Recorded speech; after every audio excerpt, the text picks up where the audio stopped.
ये खबर खेल के मैदान से है। भारत के चैंपियंस ट्रॉफी के लिए पाकिस्तान ना आने से पाकिस्तान क्रिकेट बोर्ड ने आईसीसी को खत लिख दिया है।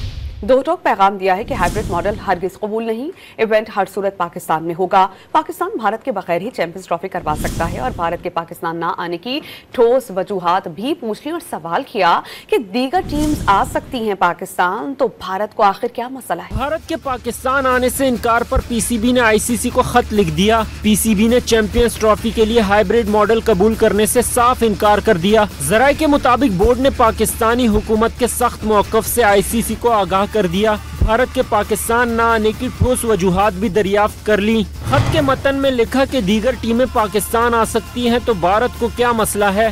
दो टोक कहा कि चैंपियंस ट्रॉफी पाकिस्तान में ही होगी, हाइब्रिड मॉडल कबूल नहीं। भारत के बगैर भी पाकिस्तान चैंपियंस ट्रॉफी करवा सकता है। भारत की जगह कोई और टीम को भी बुलवाया जा सकता है। चैंपियंस ट्रॉफी 2025 की मेजबानी पाकिस्तान के पास है। इवेंट फरवरी मार्च में शेड्यूल है।